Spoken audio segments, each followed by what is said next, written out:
मैंने यहाँ शेयर की, you'll get it.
Namaste, it is 8:30. We will begin in a second. This is Pankaj Jain. We will discuss about Dharma and Ecology, my first book, in a second.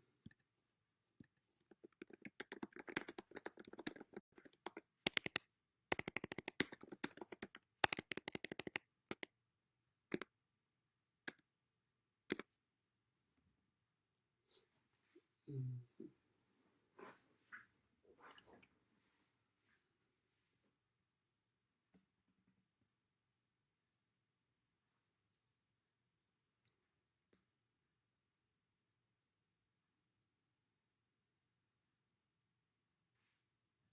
8:30 now.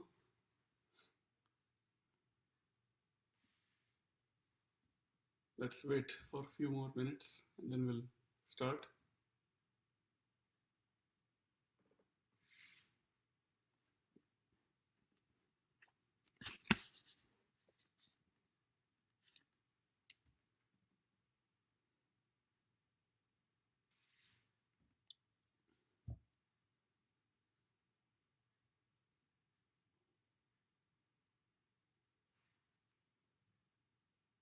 Must be very warm there in India.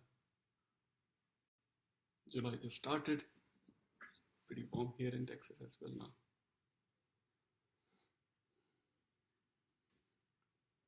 So it's now 8:31. Let's couple of more minutes.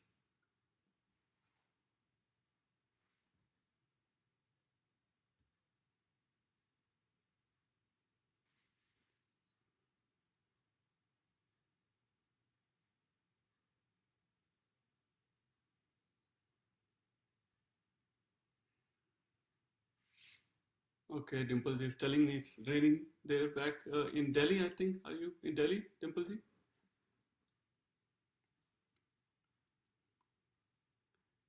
In Texas here, there is no fixed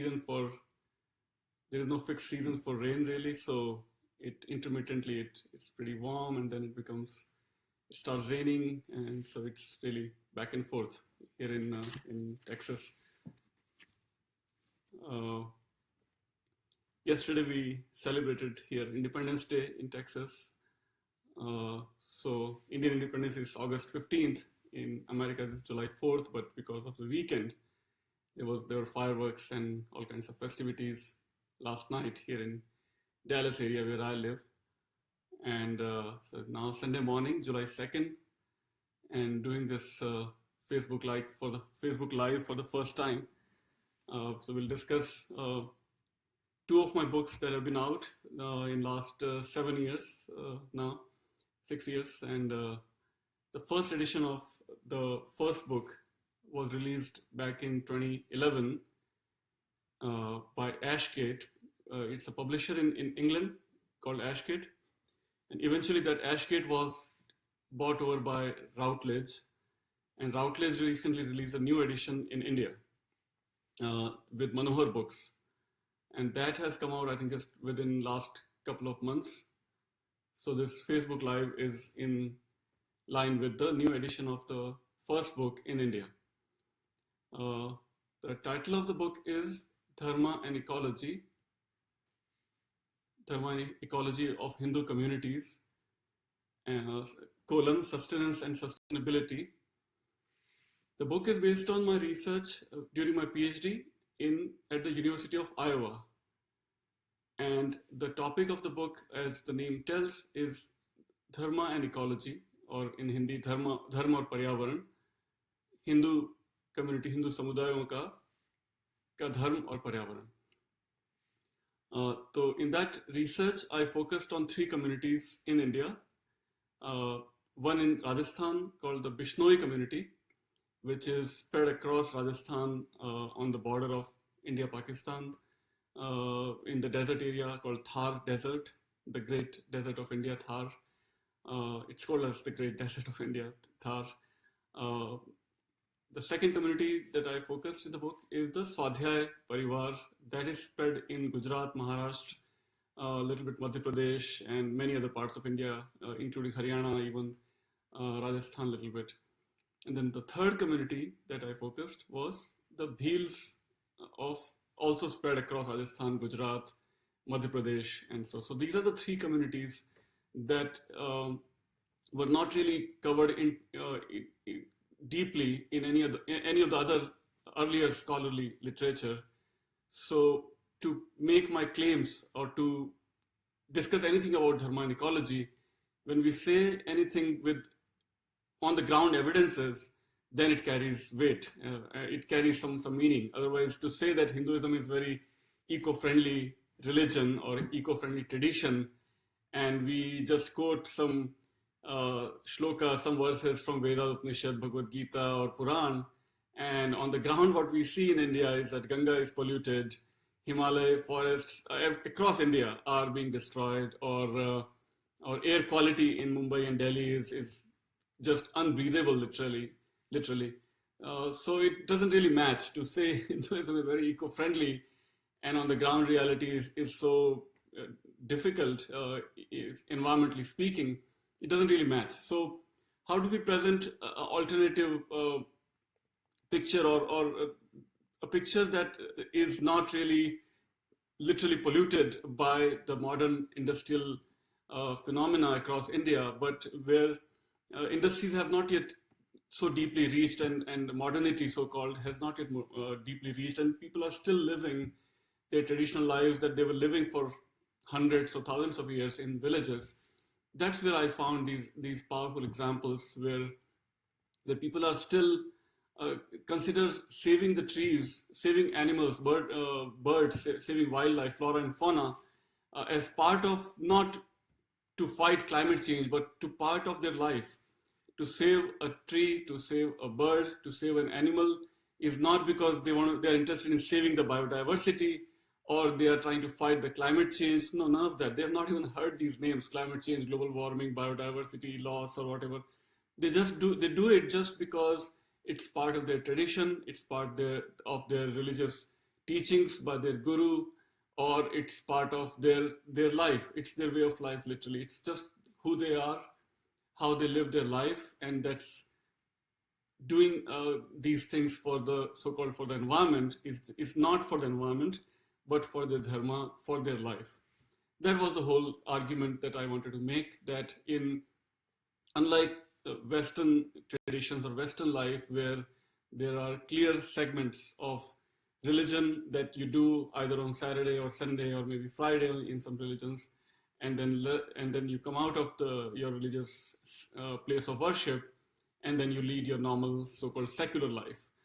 But for these traditional communities, Swadhyayas, Bishnois, and Bhils, There is no such watertight compartment where religion is just one compartment of their life and rest of the life has no really manifestation of any of the religious inspiration. So that to critique that compartmentalizing of religion and secularity, I wanted to make the argument that to live an ethical life, to live a spiritual life, to live an environmental friendly life does not have to be three separate compartments. They are all three intertwined phenomena in these communities.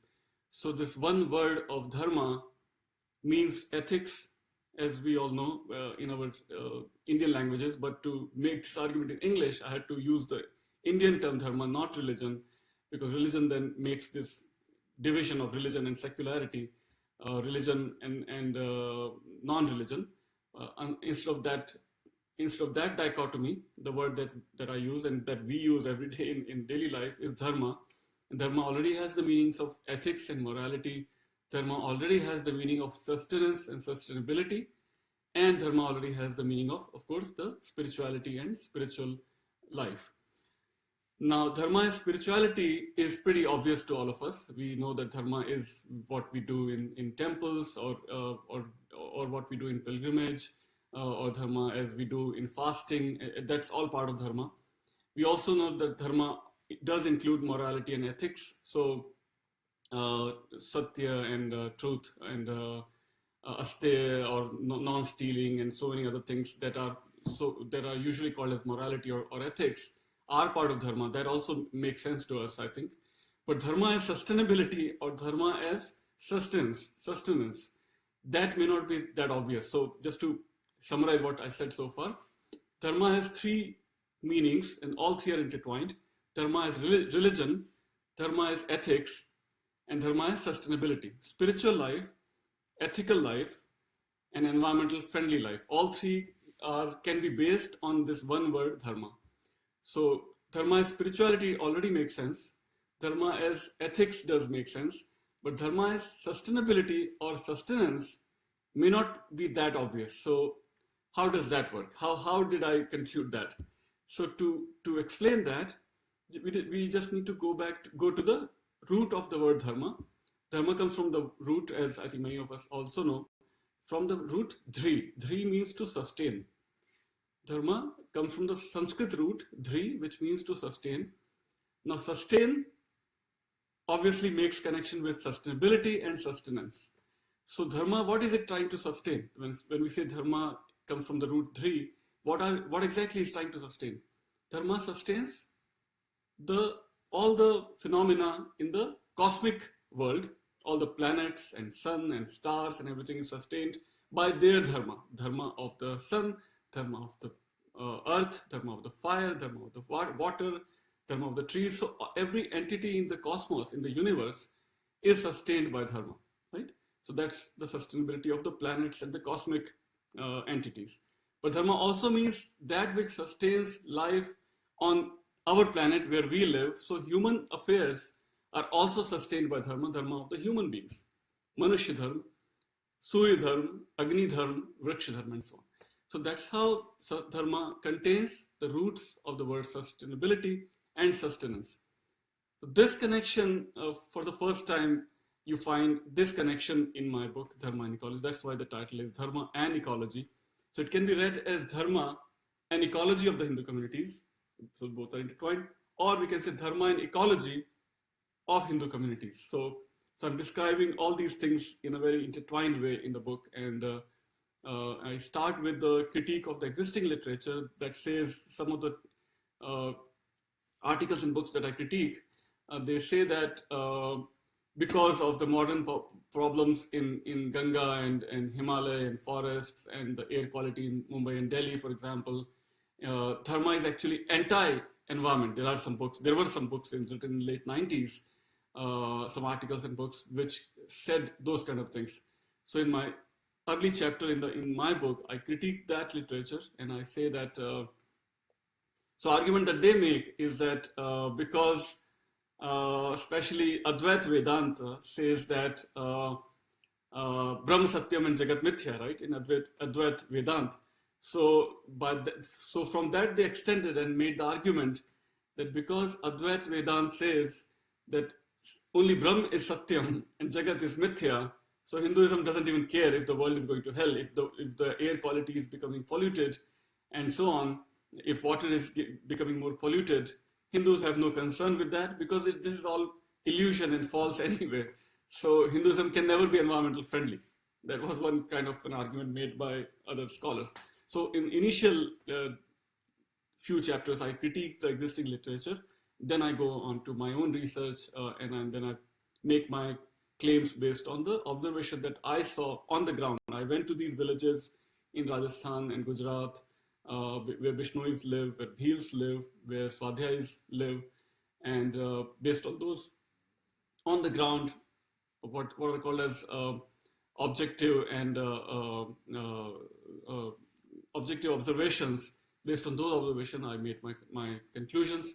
And then after completing these three chapters on Bishnois, one chapter, Swadhyayis, one chapter, Bhils, one chapter, I write another chapter focusing only on Dharma. Dharma as environmental ethos of Indian communities, Hindu communities, and then finally conclusion and how Dharma is different from religion and how Dharma does work for these communities and Dharma can work for other communities also in India, where these values have to be re-inspired, rejuvenated for all of the rest of the Hindu communities across Mumbai and Delhi and Varanasi, and it can still protect and save Ganga and forests and so on. So that's kind of summary of my first book, and I'm happy to take your questions. You can type in the comments. I see a lot of people have joined, and would love to take more of questions. I'll read the question that you type here, and then I'll respond. So that was the first book. Again, I completed my PhD from University of Iowa, where I started back in 2004, more than 10 years, or more than a decade now, where I was looking for a topic to start writing my dissertation, and I was experimenting with different fields, linguistics and psychology, and of course religious studies, where my department was based. And many film studies. I even experimented with all those things, and then all those departments and disciplines. And then I thought that I should choose a topic that is relevant with contemporary problems, which is environmental studies, environment ecology, and how spiritual traditions or religious traditions of India can make a contribution and how they can be relevant for modern times. So that's how I concluded that I'll take environmental studies as my research topic. And then I went to India and did my field work back in Rajasthan, Gujarat, and Mumbai, and so on. And then that became my PhD dissertation, when I completed in 2008. Published the book in late 2011 with Ashgate, and now just this year in 2017, Routledge, which has acquired Ashgate, has come up with a new edition in India, which is available from manoharbooks.com. So that has just come in India just this year. So we are doing this Facebook Live, kind of relaunching my first book in India. So in last 6 years that book has been out, I'm very, very happy and blessed and pleased to share that the book has now reached more than 1,000 libraries across the world. There is a website called worldcat.org, which maybe I'll type here, in which if you search this book's title, you'll see that the book is part of now more than 1,000 libraries across the world: Australia, New Zealand, and Africa, Europe, India, of course, and almost all major university libraries in this country, Canada, all across the world. Anywhere, any course that is taught which is on religion and ecology, my book becomes one of the textbooks, which when scholars or anybody teaches any course on religion and ecology, my book becomes the kind of the textbook that focuses on Hinduism and ecology. So because the title is Dharma and Ecology of Hindu Communities, is broad enough.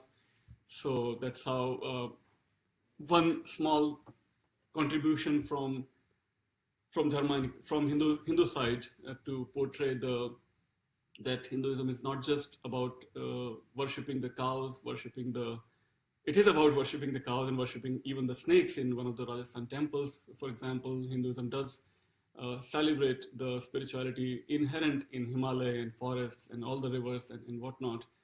But it is not just rituals, but it is also the ethical values, the worldview that is inbuilt into Dharma that has sustained the spiritual and environmental resources in India for thousands of years. And if given the right opportunity, given the right momentum, given the right importance, Dharma can still work for the rest of the cities that have pollution problems. It is just a matter of going back to Dharma and trying to relive those teachings, and it can work. Let me read a question here from Srinivasi. Question: aren't there enough ideas already on ecological sustainability? What new ideas does Dharma bring that are not already known to the current world? Right. So the question is, what new does Dharma bring to the current world?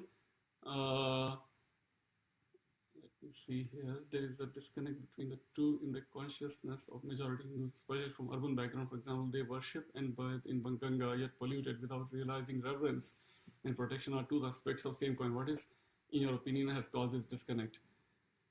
Yes.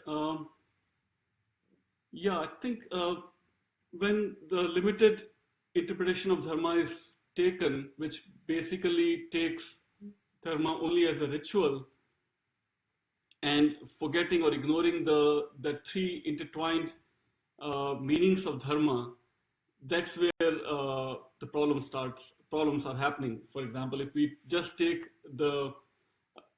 go to, let's say, if somebody wants to go to Badrinath or Kedarnath, so they just go, take the car, go to Badrinath, have their darshan, and come back without ever appreciating the surrounding environment, which is beyond words, which is more beautiful than paradise. Kedarnath, if you go on the top, all the way top, and take a look, and if we don't appreciate why those temples were built on mountains, was darshan just one part of the entire journey, or was darshan only the focus? If that's where the right worldview has to be inspired, that the temples happen across on the banks of major rivers, or temples exist on the mountains, probably because our sages, our rishis wanted us to connect with the environment, with the nature. And that's how religion and ecology are intertwined in Indian tradition. That's how we have to kind of relive and remind ourselves that Dharma cannot be separate from ecology. Dharma is ecology. Ecology is Dharma. That's what has to be, I think, reignited in our minds, and to save the existing environmental resources that we have in India, and that has to be done by all our religious spiritual leaders, gurus, and many are doing already, as I portray in my book, Swadhyay and Vishnu and Beals, how they succeeded in re-inspiring their people. Let's see, more question. How did you take to Dharma as a study, and were your parents supportive of such a career choice? So I came to America with my wife back in 1996 as an IT professional. I came on H-1B visa to New Jersey, worked for IBM and Lucent and AT&T and all the rest, but was not really happy with that career, and was looking for a way to choose a career that is in line with my passions of Sanskrit and Dharma studies and humanities, and which can be hopefully be some little humble contribution for our culture. And that's how I tried to experiment with first I did masters at Columbia in New York, Columbia University in New York, and after masters I went back to IT for 1 year, got rid of all the student debt that I had from Columbia, and kept applying for PhD, and got into PhD, but no funding still. And then eventually I also received a teaching assistantship at Iowa with my blessings from my advisor, Frederick Smith.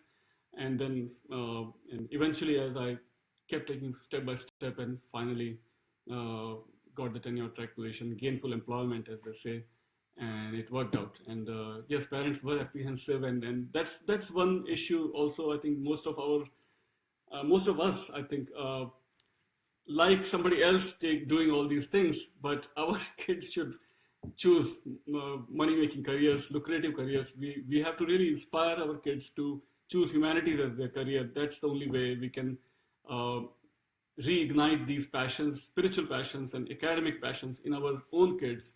And that's what can save the spiritual and ethical environmental resources in India and elsewhere. So that's what we have to, I think, go back and inspire more people. Let me read a question from Professor Subhash Kak, my senior here in neighboring state of Oklahoma. He say, in your role as an academic in the West, it is hard to fight the entrenched misconceptions about the dharmic ecological view.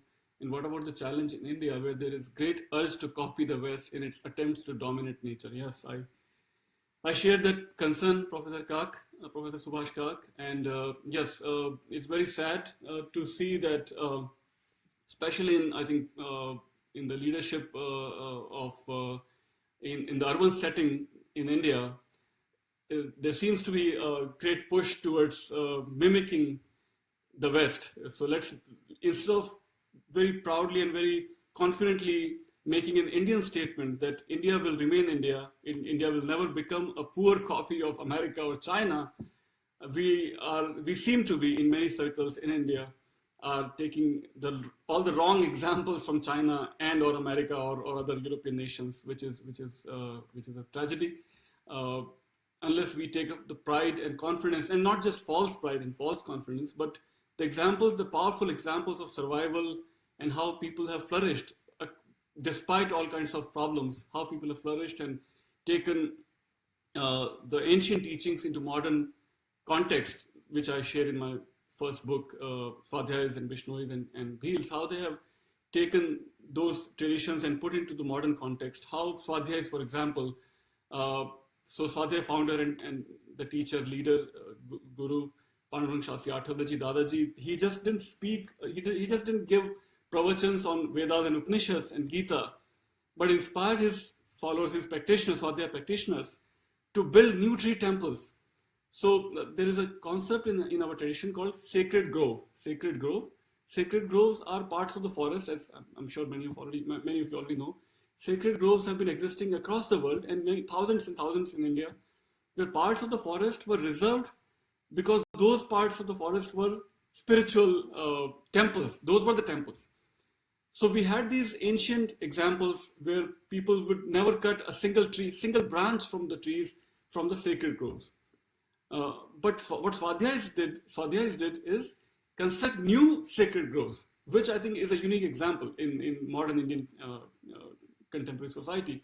So they have built more than, I believe 3 dozen new tree temples across Gujarat, where parts of the village land is bought over by the village as a whole, and that land is cultivated by villagers of that village, and whatever fruits or whatever crops that they get from those farms or those orchards, gardens, those products are sold in the market, but not for earning profit. That money is literally revered as Mahalakshmi. So that Mahalakshmi is reserved for constructing new tree temples, new such experiments, and part of the money is very silently, very, very gracefully, very respectfully shared with people in the village who might need, some widow or orphan or handicapped, disabled people. So these kind of ancient examples put in modern context, that is being done by some of the spiritual leaders across India, but a lot more has to be done, I agree. And if we just keep clear cutting the trees and forests and keep creating more shopping malls in India. Shopping malls are closing here in this country, in America, because people don't like to go to a shopping mall. They want to do their shopping online. So shopping malls are closing down in America, and in India there is, in the name of modernity or I don't know what, the people are if they are interested in building more malls, it's a tragedy, and that's where I think we will destroy our whatever resources that we have. We still have. It's not that we have lost everything. We still have a lot that we can still preserve and keep our motherland really unique example in the world, which is so populous, 1.25 billion people, and still when you're driving in India, anywhere in India, and if a cow comes on the street, even on the highway, the traffic will stop, and the cows or elephants or monkeys or any animal will be given preference. Humans have no monopoly, even on highways, which might annoy some people who might be in rush, but I was just so touched where in America, even pedestrians, even humans are prohibited even to enter on highways. On national highways in America, you cannot enter. You cannot walk on the highways. But in India, even on highways, even elephants have equal right to humans. So there are signs across Rishikesh and Haridwar in Uttarakhand, and where the truckers or car drivers are instructed to stop. This is the time for elephants, not yours. You humans have no monopoly on crossing highways.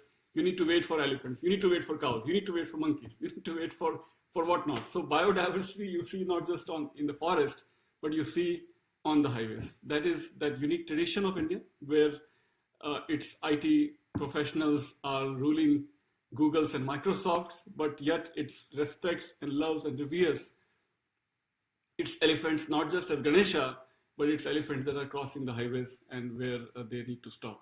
All right, let's take more questions, if any. Let's see, Kali Sudhir, how can you practice Dharma and also live in US? Is that possible? All right, that's an interesting question, I think. So, right, so if we look at the history of Dharma, so question is, how can you practice Dharma and also live in US? Is that possible? That's a interesting question. So if we look at the history of dharmic traditions across the world, we know that Dharma or dharmic inspired communities, of course, the majority of them lived in Indic civilization or Indian civilization, all the way from the Indus Valley, which is Harappa and Mohenjo-daro in modern Pakistan, but also in Nepal, and of course in India, and Bangladesh was part of India. But if we look beyond India, dharmic inspired communities, Hindu Buddhist communities, also have been living for hundreds of years now in Indonesia, right? Thailand, Mauritius, Fiji, and so many other islands. That happened because of the colonial times when people were moved from India to these islands. But even before that, for example, Indonesia and Thailand and so many other Southeast Asian countries, people have been practicing, living their life based on Hindu Buddhist principles and ideas for hundreds of years. So it's not that Dharma can be practiced only in India. So it's a very broad setting. Dharma is not tied to one land, so to speak. People can live and have been living, even in China and Japan and Korea, where Buddhist-inspired communities have been living for now more than 2,000 years in Tibet and China and other countries. But living in America is not easy based on Dharma. I take your point very seriously, because the food that we consume, the milk that we consume, it's extremely difficult that to let's say the ingredients that we use for in food that we've been using for thousands of years. We cannot imagine our food without dairy products, for example.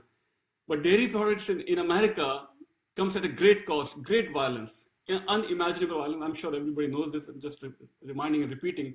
But that kind of violence inherent in living in this country can be a challenge. And if we are not aware, if we are not really living consciously, it is extremely difficult to live a totally dharmic, totally 100% non-violent life in this country, in America.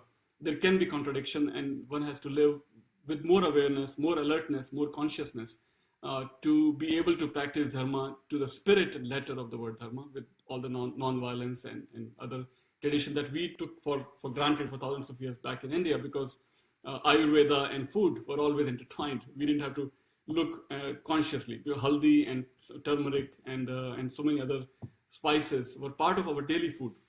So here we have to consciously make an effort to make sure that we stick to our Indian diet for the most part in the week, and not, for example, not depend on processed food or outside food. So that kind of effort, extra effort, is needed in this country, in America. Let's see any other example question here. All right, from Nitin Sridhar, Dr. Jain, while the dharmic worldview harmoniously integrates reverence to nature and protection of nature as two aspects of same ethos, as can be seen from Hindu scriptures, as well as examples of communities you mentioned in your book, there is a disconnect between the two in the consciousness of majority of Hindus, especially, I think we covered already. For example, they worship and bathe in Ganga, and yet pollute it. I think we covered that. Anything else?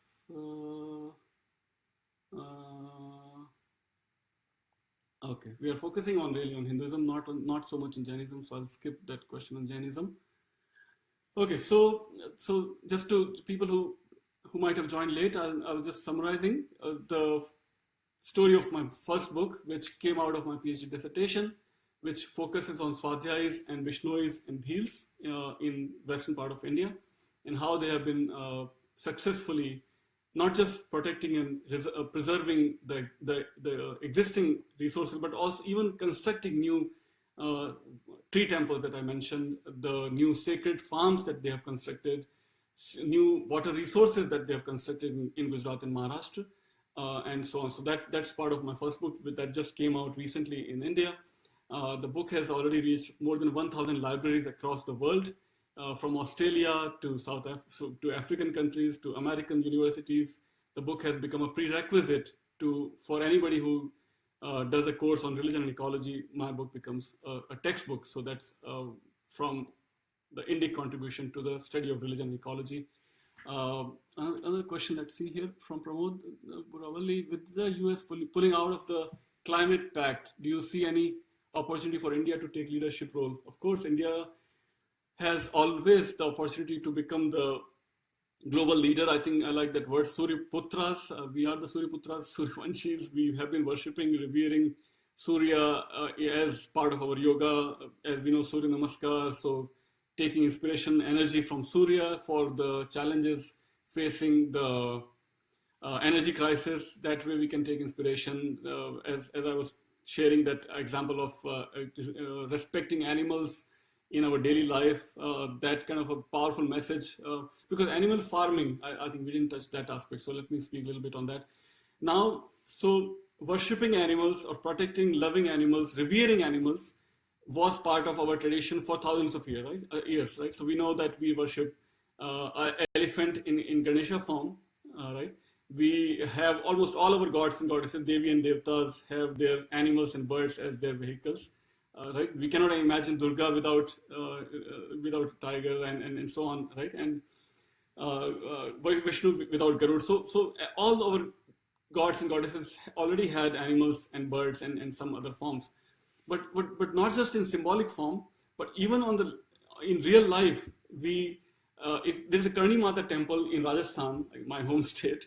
So again, many of you already know this, but I'm just sharing that. So even rats and mice are revered and respected in that temple. Nobody will hurt even a mouse, right? Then we have a festival such as Nag Panchami, where we worship even snakes, right? Nag Panchami, Bach Baras, where we worship cows and calves, right? So cattle and reptiles and mice and many other forms we have been worshipping for thousands of years. So we know that animals are to be protected and respected and revered.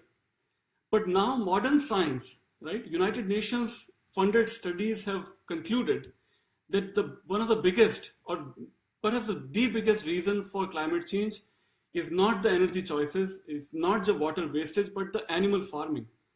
So thousands of acres in Africa and South America, thousands of acres of forests are being destroyed, and those forests are replaced by farms. Those farms grow food for cattle. Those cattle are in turn consumed by humans in the Western Hemisphere for the most part, and Middle Eastern countries. So this animal farming is the single biggest reason, or at least one of the biggest reasons, that is causing climate change. The amount of water that is wasted and consumed in raising animal for humans to consume their beef, that is the single biggest reason for climate change. So that's where I think, going back to Pramod's question, the biggest contribution I think that Hindus can make. Hindus are the biggest number of vegetarians across the world. And I realize that not all Hindus are 100% vegetarians all the time. But for the most part, our main diet is dal and roti, dal and chawal. Go to north, south, east, west, rice and roti and dal and sabjiyan, vegetables and fruits. These are our 90% of Hindus depend on that diet. So for the most part, even those Hindus that do take eggs, occasional egg or occasional chicken, but that's their kind of a special delicacy. Not every day dal roti. Dal roti is our main diet. So we can say that for the most part, Hindus form the biggest number of vegetarians across the world in the history of humankind. So that is our, I think, single biggest contribution in this discussion and debate about climate change. That's where we have to really speak more confidently. If anything that can save the world, it is going back to the food that is based on vegetables and fruits and lentils and grains and so on. One more interesting information that I'm sure many of you already know, but I'm just reminding and sharing again, is that even the way we had our rotis for thousands of years was uniquely Indic, right? So our roti was not just based on gehu, not just based on wheat, but it was based on multigrain, which is now becoming so popular, at least in this country. Multigrain wheat, multigrain flour is very becoming more popular. But in Himalayas, where I went back for my second book, research for my second book, I found that jowar and jaw and bajra and makka all are still being mixed. And that's how they make the roti, and that's the roti that they eat every day without using the word multigrain. So those are the powerful living traditions of India that have sustained the farms for thousands of years, that have sustained the life for thousands of years. So all those ideas are uniquely Indic, and that have to be shared more powerfully, more proudly, more profoundly by all of us, right? Not just scholars and not just professional academicians, but everyday Indian, when they are avoiding meat and avoiding egg and avoiding single grain of wheat and choosing multigrain, choosing vegetables, choosing fruits, we are making a statement. We are doing our part already to be more climate conscious, more nature conscious, and so on. So those are, I think, very inspiring and very educational message that every Hindu, every Indian can make, whoever is choosing vegetarian, not just out of fashion, but out of their conscious dharmic life in everyday life. That is, I think, the statement that we can make. Let's take one more question here from Anish Gokhale. You spoke of sacred farms. I remember attending a lecture where the speaker spoke of vanras, groves near a village. So sacred groves have different names in different languages across India. It's not just as some Western scholars say, that the Sanskrit or Brahmanistic or Brahmanic value. So sacred grove is not just what Brahmins preached in Upanishads, but sacred grove has a Tamil word, has a Kannada word, has a Rajasthani word, has a Uttarakhand Kumaon word and Gadwali word. Every language has a different word for sacred grove. So it's not just a Sanskrit concept.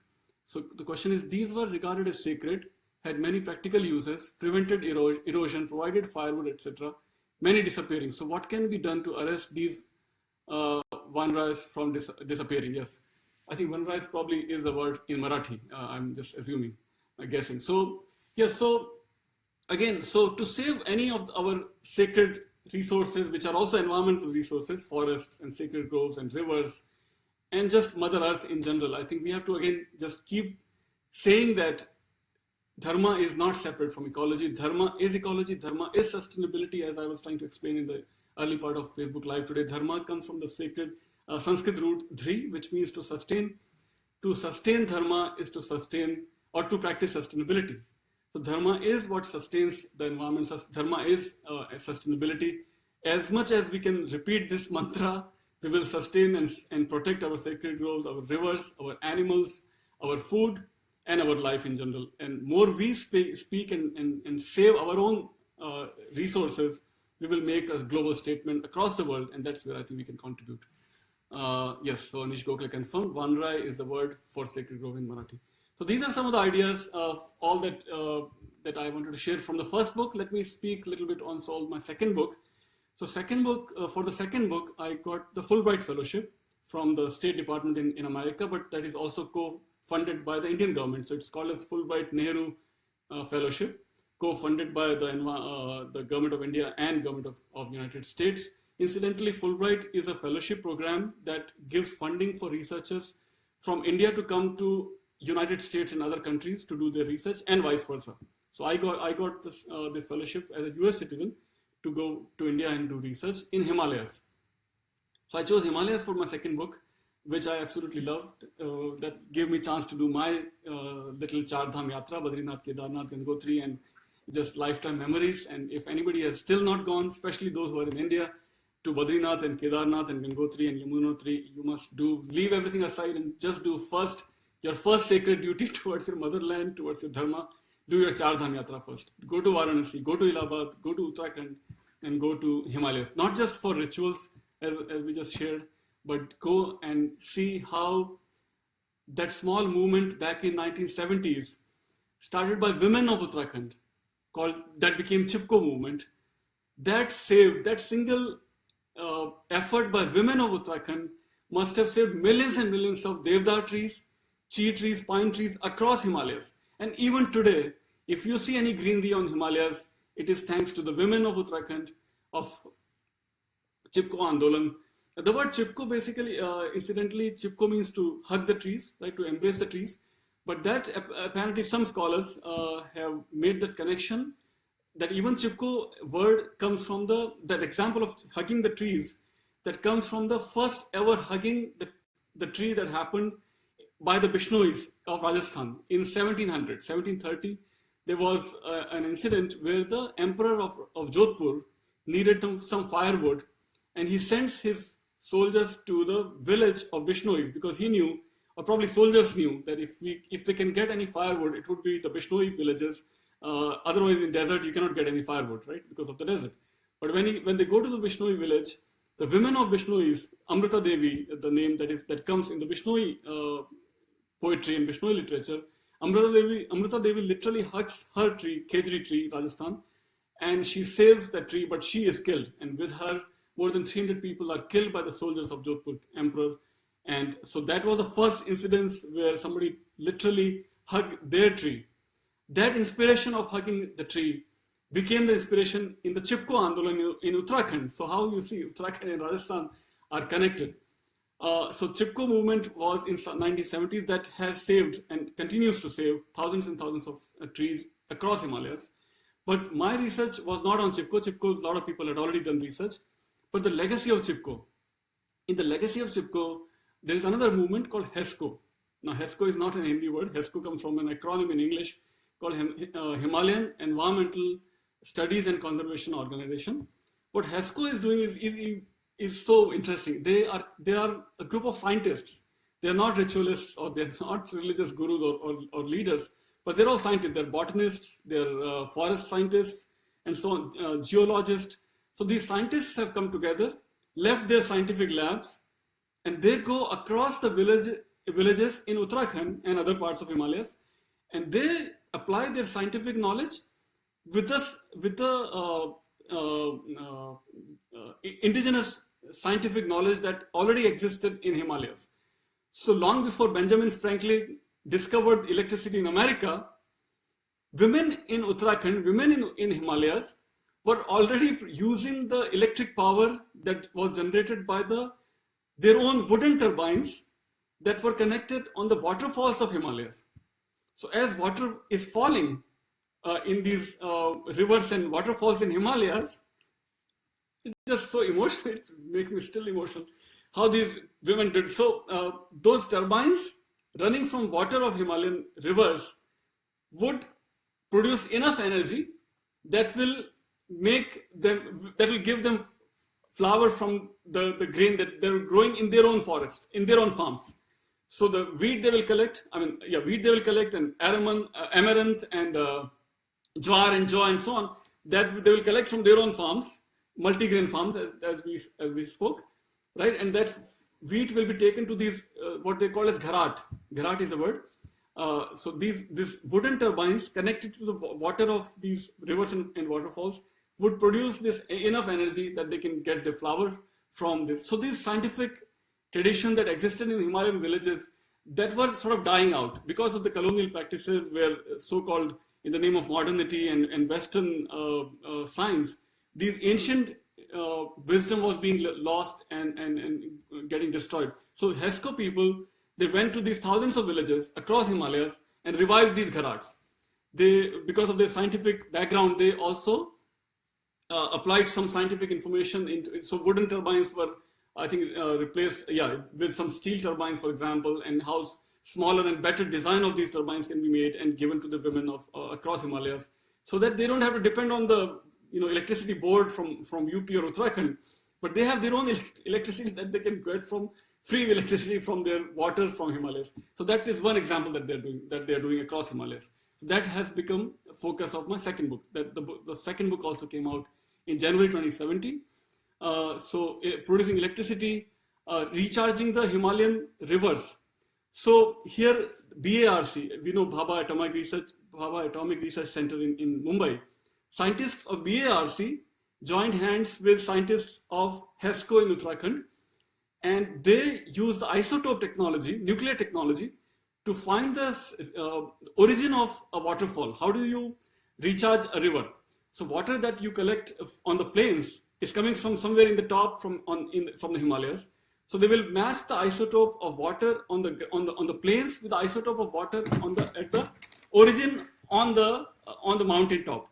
So wherever that isotope matches, that part of the origin will be recharged, and they will construct a small check dam and so on to save the water enough for the entire season, so that water keeps coming for the entire season, entire year.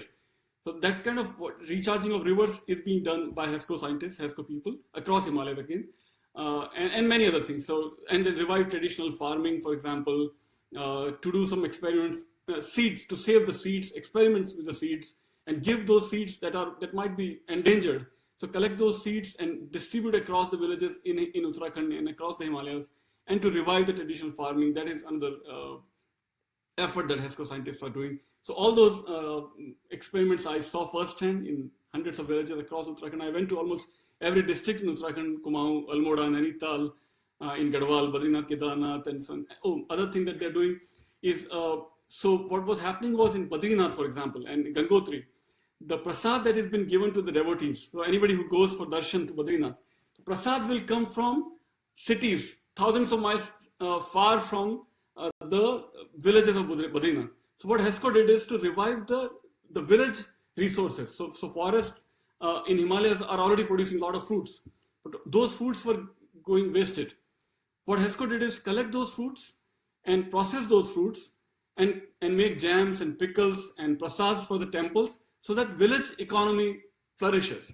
And that prasad can be given to that fruit, processed fruits can be given as prasads to the devotees that are coming to Badrinath, Kedarnath, Gangotri, and so on. So that's another project that HESCO is doing successfully. At Vaishno Devi also in Himachal Pradesh, for example. So those are the examples those are the efforts that HESCO is doing. So that became one of the focus in my second book. Other chapter that I have also in second book is from Punjab. In Punjab, again, like many rivers across India, one river was dying away, was already dead. The river where Guru Nanak attained his enlightenment, where probably this legend connected with Guru Nanak's life, that he goes inside the water for several days, more than one day at least. And then he attains this enlightenment, and then he comes out from the water and says, there is no Hindu, there is no Muslim, there is one Omkar, Ek Omkar, right? That's the first beginning of the Guru Granth Sahib also, I think. So where he attained the enlightenment, that river, that sacred river was dead. But thanks to this one contemporary Sikh Guru, Baba Sichewal, that's a place name also, Sichewal. So he single-handedly, he himself entered the river and cleared the river water. He started clearing himself, that entire river. And with his example, with his being the role model, thousands of his followers also joined him, and they cleared the entire river, the river called Kali Bain near Shahkot in Punjab, near after Ludhiana. So I went there also and met that Baba Sichewal. He took us in a boat ride with my friend Gaurav, and we both sat in that boat and took the boat ride, and we were so impressed, so inspired to see absolutely clear water that single-handedly cleared, where government efforts fail, where so-called NGO efforts fail, spiritual gurus, by their role model, by their inspiration, they inspired his hundreds of followers, and together they cleaned this entire river. So that's also one of the chapters in my second book. So we talked about so many communities. It has been almost 1 hour now. So we talked about Swadhyay, Bishnois, and Bhils in the first book, and we talked about HESCO and Sikh, Baba Sichewal's Sikh community in Punjab. So these are the 5 powerful examples that are successfully saving and protecting the natural resources, rivers and forests and farming and water and whatnot across India, Uttarakhand, Punjab, Rajasthan, Gujarat, and so on. There is a question from Sahana Singh ji. Would love to see a picture of the turbines you mentioned. Yeah. So you can go to this website. I'll share HESCO.in to see examples from, HESCO .in. And that should have some pictures and some more details on the work that HESCO is doing. Second one, HESCO. Just Google for this, HESCO. Okay, yeah, so that link is coming. My own book again is available at manoharbooks.com. Dharma and Ecology of Hindu Communities. What else we talked? So for Uttarakhand, you will have to Google for Baba. For Punjab, for Baba Sichewal. I'll give you the Facebook link here. And for Swadhyay, you can see this page, or of course my own book. Or on Bishnois, you can Google for Bishnoi. You can easily find a lot of information. On Bhil Sacred Groves, you can search for these words. Or again, so Swadhyay Bhil and Bishnois are part of my first book. HESCO and Baba Sichewal as part of my second book. So everything is available on Amazon.com, or anybody who are connected with any libraries in any college, you can request your librarians to get that book, and they will get for you anywhere in the world. As I shared, the first book has entered more than 1,000 libraries across the world. Any course on religion and ecology uses that book. So from Australia to Africa to America, all over, that book has become a required book. Any other question? If not, I think we'll stop here. I spoke a lot, I think, and try to share as much as I could in 1 hour based on both the books. So with that, I think I'll stop, and thank you and namaste.